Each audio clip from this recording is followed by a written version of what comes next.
Hello story lovers, welcome to Siri Vennela కథల ప్రపంచం. నేను మీ వెన్నెల.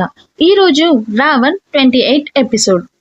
విక్కీని పట్టుకొని నువ్వెంతో మందికి నయం చేశావు కదా, మీ అమ్మని కూడా మళ్ళీ ఎప్పటిలా నా కళ్ళ ముందు సంతోషంలా ఉండేలా చెయ్యరా ప్లీజ్ అంటూ కన్నీళ్లతో బతిమిలాడాడు శ్రీనివాస్ గారు.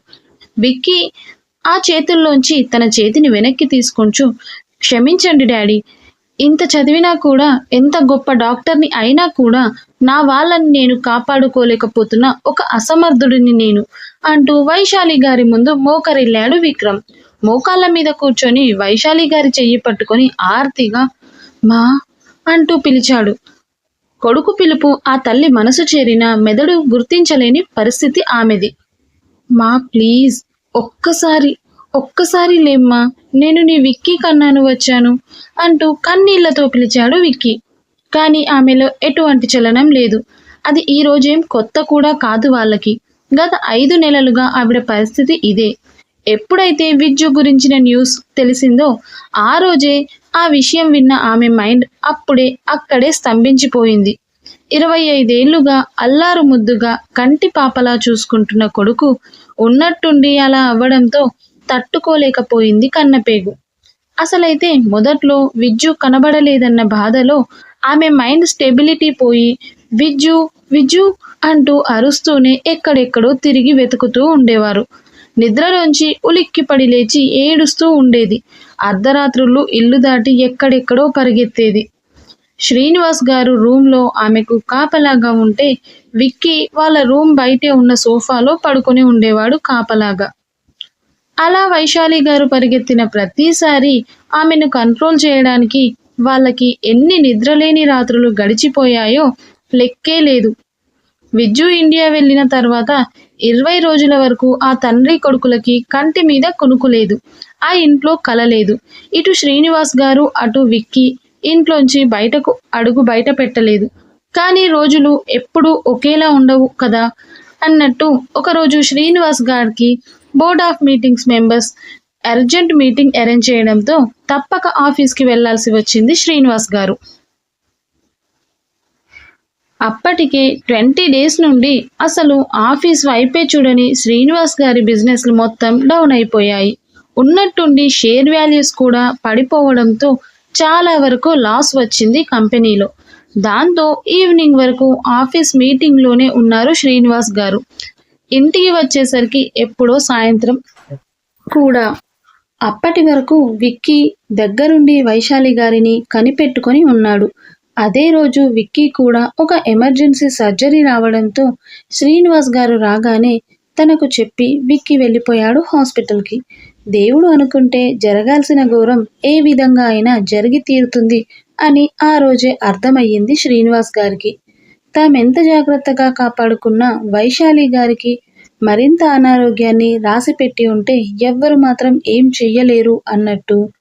ఆ రోజు ఉదయం నుండి మీటింగ్లో ఉండడం వల్ల అలసిపోయిన శ్రీనివాస్ గారు సాయంత్రం రాగానే కాసేపు వైశాలి గారితో తన బాధను చెప్పుకొని ఆ నైట్ త్వరగానే డిన్నర్ చేసి ఆమెకి కూడా డిన్నర్ చేయించి తర్వాత మెడిసిన్ వేసి తన పక్కనే కూర్చుంటూ ఎందుకో ఆ రాత్రి మాత్రం తనకి అలసిపోవడం వల్ల నిద్ర ఆగలేదు.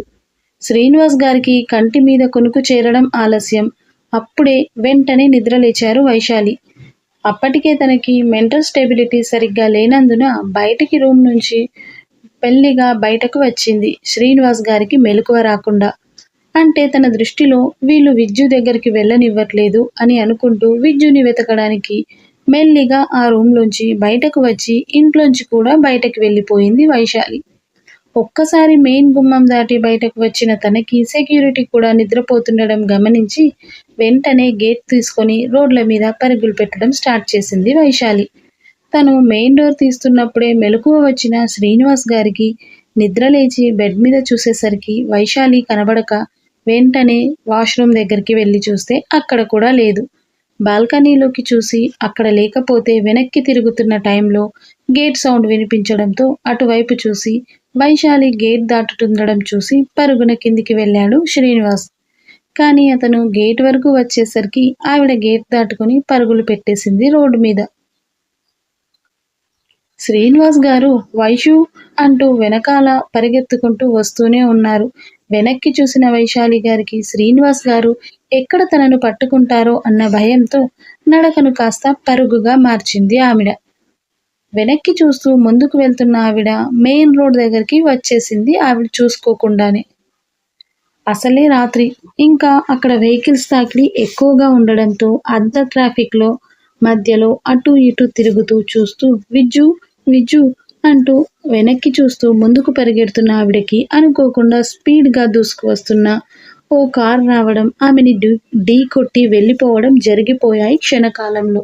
శ్రీనివాస్ గారి కళ్ళ ముందే ఇదంతా జరగడంతో ఆయన పూర్తిగా డిప్రెషన్లోకి వెళ్ళిపోయారు. ఇంకా ఆ యాక్సిడెంట్ వైశాలి గారిని పూర్తిగా మైండ్ అండ్ బాడీని కంప్లీట్ ప్యారలైజ్ చేసేసింది. ఆ రోజు నుంచి ఇక పూర్తిగా శ్మశానాన్ని తలపించింది విక్కీ ఇల్లు. విక్కీ ట్రీట్మెంట్ వల్ల డిప్రెషన్ నుంచి బయటపడగలిగారు శ్రీనివాస్ గారు. కానీ వైశాలి గారు మాత్రం ఎన్ని రకాలుగా ప్రయత్నించినా మామూలు కాలేకపోయారు. తన కుటుంబంలో ముగ్గురు అలా అయిపోవడంతో విక్కీకి అసలు ఏం తోచకుండా అయిపోయింది. ఒక పక్క తను ప్రొఫెషన్ మీద పూర్తిగా కాన్సన్ట్రేట్ కూడా చేయలేకపోతున్నాడు విక్రమ్. మరో పక్క బిజినెస్ డౌన్ అవ్వడం, ఇంకో పక్క తల్లికి ఏర్పడిన కడుపు కోత ఎవ్వరూ తీర్చలేనిది. అతనికి అసలైన లోటు అంటే తమ్ముడు లేకపోవడం. వీటన్నింటికీ అసలు రీజన్ ఏంటో తెలీదు. ఎందుకిలా జరిగిందో అంతకన్నా తెలీదు విక్రమ్కి. కానీ తమ్ముడు చెప్పిన చివరి మాట మాత్రం అమ్మాయి. ఒక అమ్మాయి మోసం చేయడం వల్ల తను వాళ్ళకి దూరమయ్యాడు.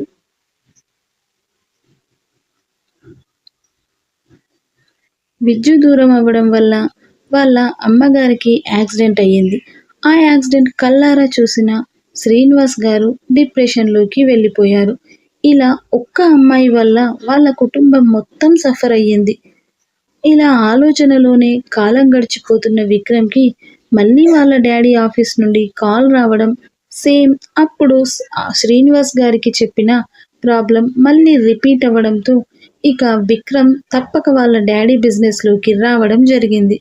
తర్వాత అసలు ఏం జరిగింది, తమ్ముడు ఎలా ఒక అమ్మాయి చేతిలో మోసపోయాడు అని తెలుసుకోవడానికి సీక్రెట్గా ఒక డిటెక్టివ్ ఏజెన్సీని కన్సల్ట్ అయ్యాడు విక్రమ్.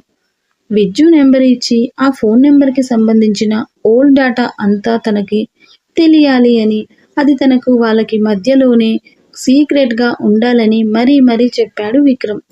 వాళ్ళు ఇండియాలో జరిగింది పూర్తిగా తెలుసుకోవడానికి ఎక్కువ మొత్తంలో డబ్బుని అడిగారు.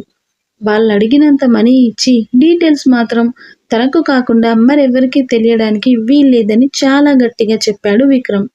అలా విద్యు డేటా రికవర్ చేస్తున్నప్పుడు తను సోషల్ మీడియాలో ఎక్కువగా చాట్ చేసిన అకౌంట్ డీటెయిల్స్ అన్నీ మేఘన అని చూపిస్తుండడం, పైగా అక్కడ పిక్ కూడా మేఘనదే ఉండడంతో ఇప్పుడు ఆ అకౌంట్ బ్లాక్ చేయడం అన్నీ కలిసి వచ్చి ఆ అకౌంట్ మేఘన అకౌంట్ అని, విద్యుతో చాట్ చేసింది మేఘననే అని కన్ఫర్మ్ చేశారు వాళ్ళు. అదే విషయాన్ని విక్కీకి పిక్తో సహా అందించి చెప్పారు డిటెక్టివ్ వాళ్ళు.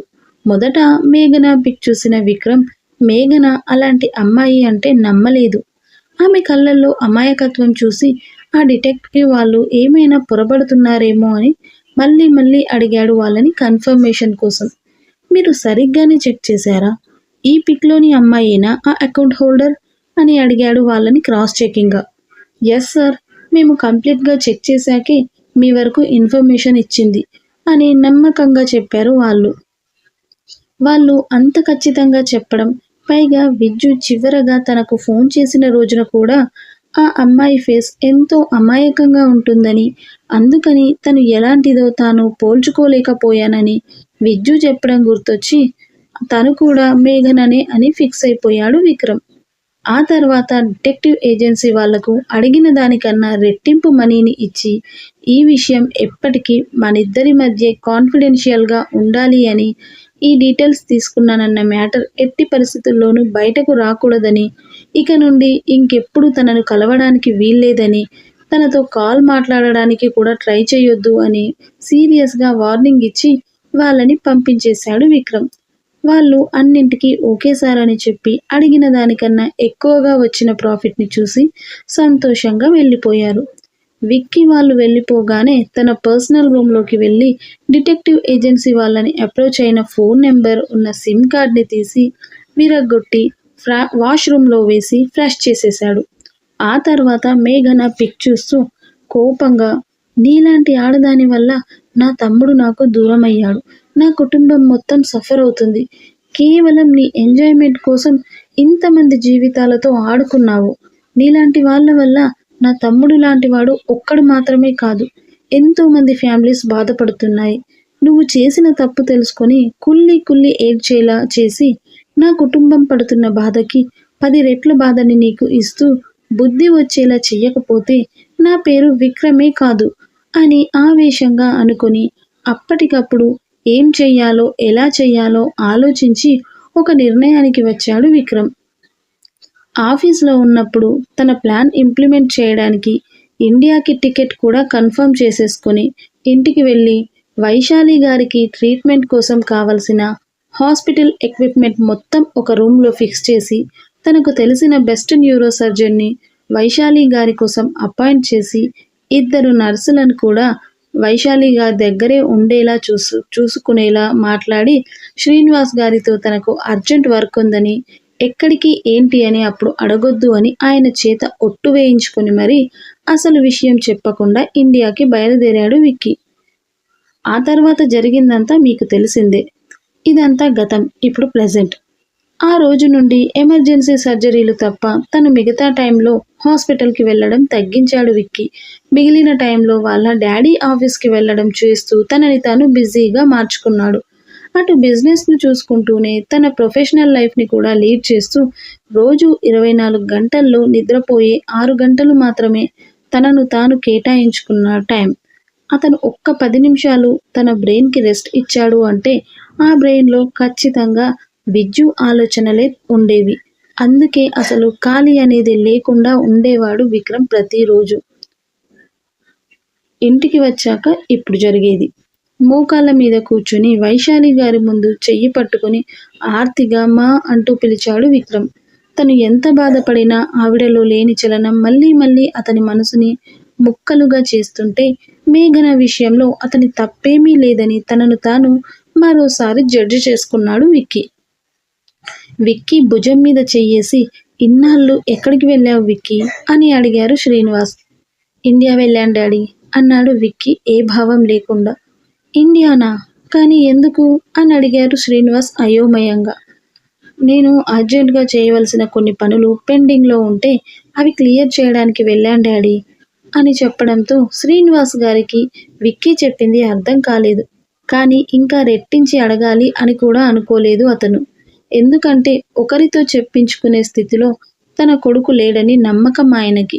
పైగా ఇప్పుడు ఆయన ఉన్న పరిస్థితుల్లో వైశాలి గారి ఆరోగ్యం మాత్రమే ముఖ్యం ఆయనకి. కాసేపటికి రూమ్లోంచి మౌనంగా బయటకు నడిచాడు విక్కీ. ఆ వెనకే శ్రీనివాస్ గారు.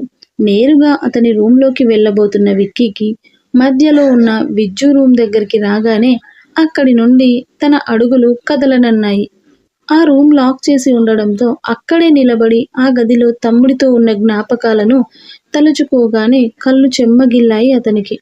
వెంటనే వెనకే వచ్చిన శ్రీనివాస్ గారు విక్కీ ఆగిపోవడం చూసి తన ముందుకు వచ్చి, ఏంటి విక్కీ ఇక్కడే ఆగిపోయావు, ఫ్రెష్ అవ్వు అన్నాడు.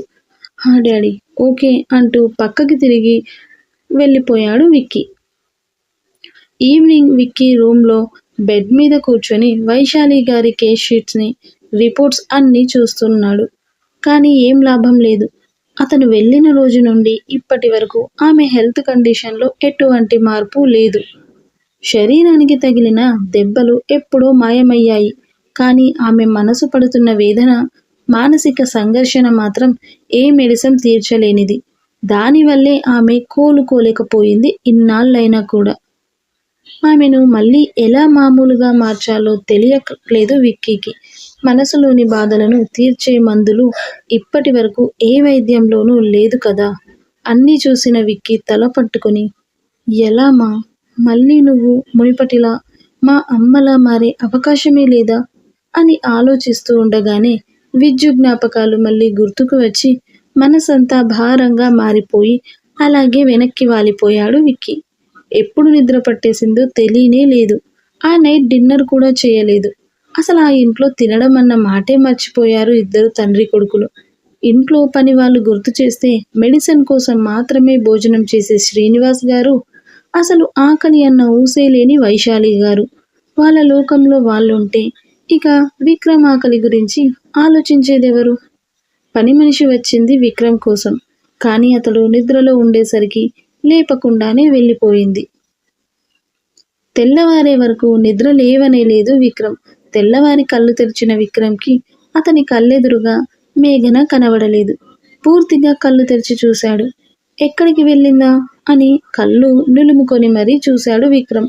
అప్పుడు అర్థమయ్యింది అతనికి, అది ఇండియా కాదని, తను ఇండియాలో లేడని. బెడ్ మీద నుండి లేచి కూర్చుంటూ తల పట్టుకొని, చా, ఇదేంటి ఇంత పొద్దున్నే అది గుర్తొచ్చింది? ఇప్పుడు అది ఏం చేస్తుంటుంది? నేను ఇచ్చిన పనిష్మెంట్కి ఏడుస్తూ ఉంటుందా అని ఆలోచిస్తూ ఆ వెంటనే మళ్ళీ తనే, చచా, నేనేంటి దాని గురించి ఆలోచించడం ఏంటి? అయినా అదేం చేస్తే నాకెందుకు? అది ఒకళ్ళని ఏడిపించి చంపే రకం, కానీ అదెందుకు ఏడుస్తుంది అనుకొని మళ్ళీ మేఘన మీద కోపం రాగానే అప్పుడే అతనికి ఆర్యన్ కూడా గుర్తుకు వచ్చాడు. షట్, ఆర్యన్ కండిషన్ ఎలా ఉందో అని అనుకుంటూ వెంటనే హాస్పిటల్కి కాల్ చేసి ఆర్యన్ కండిషన్ గురించి కనుక్కున్నాడు విక్రమ్. ప్రెజెంట్ ఆర్యన్ కండిషన్ స్టేబుల్గానే ఉంది అని డాక్టర్ చెప్పడంతో థ్యాంక్ గాడ్ అనుకుని తనని చాలా కేర్ఫుల్గా చూసుకోండి అని మరీ చెప్పి కాల్ కట్ చేసి బెడ్ దిగి వాష్రూమ్లోకి వెళ్ళిపోయాడు విక్రమ్.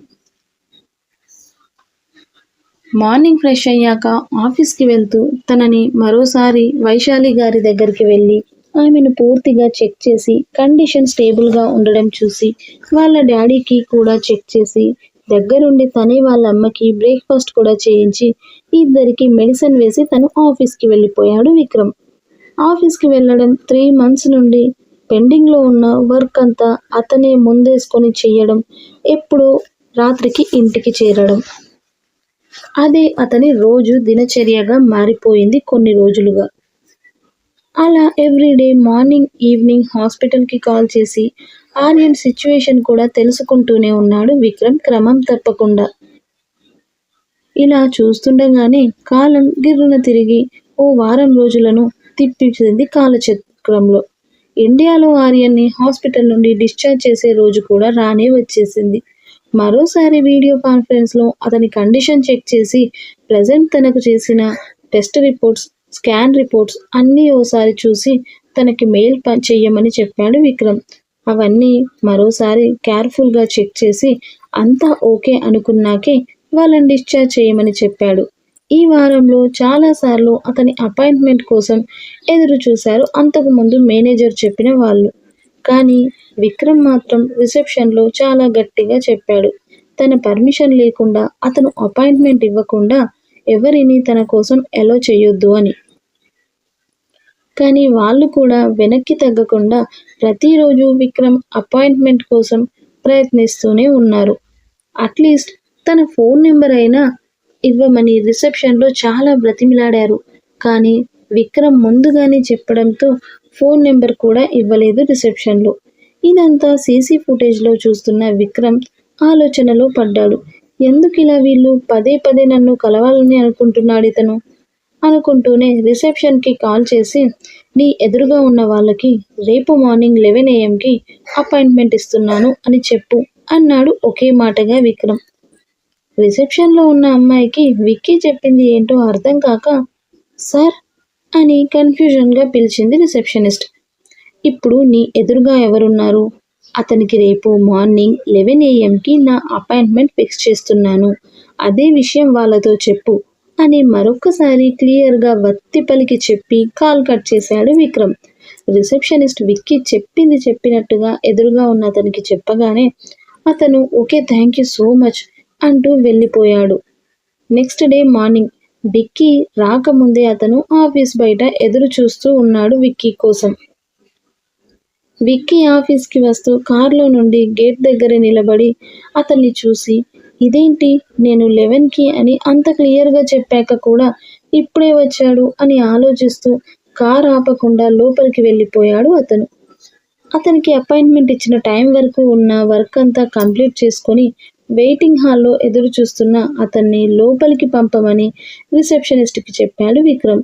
ఆ అమ్మాయి అతని ముందుకు వెళ్ళి, సార్, మిమ్మల్ని మా ఎండి గారు పంపించమన్నారు అని చెప్పగానే థ్యాంక్ యూ అంటూ లేచి డైరెక్ట్గా విక్కీ క్యాబిన్ వైపు వెళ్ళాడు అతను. ఆమె విక్కీ క్యాబిన్ ఎక్కడో చెప్పకుండానే తనకు ముందే తెలిసినట్టుగా వెళ్తుంటే ఆ అమ్మాయి ఆశ్చర్యంగా చూస్తూ, ఇదేంటి, నేను సార్ క్యాబిన్ ఎక్కడో చెప్పకుండానే ఇతను వెళ్ళిపోతున్నాడు అంటే ఇతనికి సార్కి ముందే పరిచయం ఉందా? మరైతే సార్ ఏంటి ఇన్ని రోజులు ఎందుకు ఇతనికి అపాయింట్మెంట్ ఇవ్వనట్టు అని ఆలోచిస్తూ రిసెప్షన్లోకి వెళ్ళిపోయింది ఆ అమ్మాయి.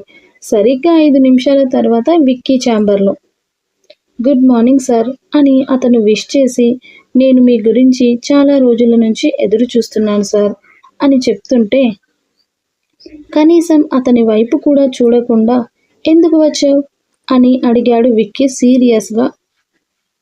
అలా డైరెక్ట్గా ఎందుకు వచ్చావు అని అడుగుతున్న విక్రమ్ వైపు ఆశ్చర్యంగా చూశాడు అతను. అది నేను మీకు ఒక ముఖ్యమైన విషయం చెప్పాలని, అందుకోసమే మీకోసం 3 నెలల నుండి ఎదురు చూస్తున్నాను సార్. విక్కీ చెయ్యి అడ్డు పెట్టి అతన్ని ఆపేస్తూ, నేను ఇంతకు ముందే చెప్పాను కదా, నువ్వు నన్ను ఇంకోసారి కలవడానికి వీల్లేదు అని. మనం కలిసిన విషయం ఎవ్వరికీ తెలియకూడదు అని కూడా చెప్పాను. అయినా సరే నువ్వు పదే పదే నా అపాయింట్మెంట్ కోసం ఎదురు చూడడం ఎందుకు? పైగా నిన్ను నా ఆఫీస్కి కూడా రావద్దు అని చెప్పాను. అయినా ఎందుకు వచ్చావు అంటూ సీరియస్గా అడిగాడు విక్కీ. సార్, మీకు ఇంపార్టెంట్ విషయం చెప్పాలి. దానికోసమే నేను మీరు ఇంతకుముందు నన్ను కాంటాక్ట్ చేసిన నెంబర్కి కాల్ కూడా చేశాను. కానీ మీ నెంబర్ స్విచ్ ఆఫ్ వచ్చింది అని చెప్తూ, అందుకే నేను మీ ఆఫీస్ వరకు రావాల్సి వచ్చింది. దానికోసమే మీ అపాయింట్మెంట్ కోసం చాలాసార్లు వెయిట్ చేశాను. మీ అపాయింట్మెంట్ దొరకలేదు సరికదా, కనీసం మీ ఫోన్ నెంబర్ కూడా నాకు ఇవ్వలేదు మీ ఆఫీస్ స్టాఫ్ అని చెప్తుంటే, ఇన్ని రోజులు మిమ్మల్ని ఎలాగైనా కలవాలని చాలా ప్రయత్నించాను. కానీ మీరు అసలు ఇక్కడ లేరని తెలిసింది. రీసెంట్గానే వచ్చారని తెలిసి మళ్ళీ మీ అపాయింట్మెంట్ కోసం ఆఫీస్కి వచ్చాను. 1 వీక్ నుండి ట్రై చేస్తున్నాను మీ అపాయింట్మెంట్ కోసం అని అతను చెప్తూనే ఉంటే, అసలు విషయం ఏంటో చెప్పు అని అడిగాడు ఒకే మాటలో సీరియస్గా విక్రమ్. విక్కీ అసలు తన మాటలు వినిపించుకోకపోతుంటే అతను అసహనంగా అది సార్ అంటూ చెప్పడం మొదలుపెట్టి తాను చెప్పాలి అనుకున్నది పూర్తిగా చెప్పేసి ఆపి విక్కీ రియాక్షన్ కోసం ఎదురు చూస్తూ ఉన్నాడు అతను. అతను చెప్తున్నదంతా వింటున్న విక్కీ షాక్తో కళ్ళు పెద్దవి చేసి బొమ్మలా నిలబడిపోయాడు ఉన్న చోటే. విక్రమ్ నుండి ఎటువంటి రియాక్షన్ లేకపోవడంతో విక్కీని కదిలిస్తూ సార్ అంటూ పిలిచాడు అతను. అప్పటి వరకు సైలెంట్గా ఉన్న విక్రమ్ ఒక్కసారిగా అతని కాలర్ పట్టుకొని కోపంగా, నువ్వు చెప్తుంది అంతా నిజమా అంటూ అడిగాడు. అతను తలదించుకొని, అవును sir, we are really very sorry అని చెప్తుంటే వస్తున్న ఆవేశాన్ని ఆపుకోలేని విక్కీ ఒక్కసారిగా ఎదురుగా ఉన్న అతని మెడ చుట్టూ చేతిని బిగించి, హౌ డేర్ యూ రాస్కెల్ అంటూ గట్టిగా నలిపేశాడు విక్రమ్.